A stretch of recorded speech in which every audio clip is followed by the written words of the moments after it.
Müğənni Günel Zeynalova son günlər sosial şəbəkələrdə və bəzi media orqanlarında yayılan İbrahim Tatlıses ona mülklərindən pay verib iddialarına münasibət bildirib. İfaçı məsələ ilə bağlı səsləndirilən xəbərlərin həqiqəti əks etdirmədiyini açıqlayıb. Demokrat Azın Bakusa istinadən verdiyi məlumata görə İncə Səhər verilişinə qonaq olan Günel Zeynalova mövzuya aydınlıq gətirib. O bildirib ki, məşhur sənətkar İbrahim Tatlıses ona mal, mülk və ya miras payı verməyib. İbrahim Tatlıses mənə mal varlığını verməyib.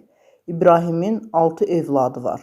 Mənə deyir ki, sən də övladımsan, 7-ci övladıyam, deyə Günel qeyd edib.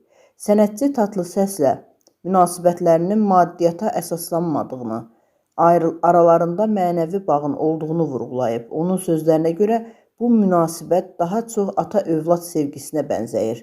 Günel həmçinin ailə-daxili münasibətlərə toxunaraq diqqət çəkən ifadə işlədib. Allah övladları ilə arasına girən şeytanı məhv etsin. Mənə balaca bir şey versə də aldım, qəbul etdim. İfaçının bu sözləri sosial şəbəkələrdə geniş müzakirələrə səbəb olub. Bir çox izləyicilər Günelin açıqlamasını səmimi hesab edərək, onun Tatlısesə münasibətinin maddi deyil, mənəvi dəyərlər üzərində qurulduğunu bildiriblər. Beləliklə, Günel Zeynalova yayılan miras iddialarını təkzib edərək, İbrahim Tatlısesdən hər hansı bir əmlak payı almadığını açıq şəkildə bəyan edib.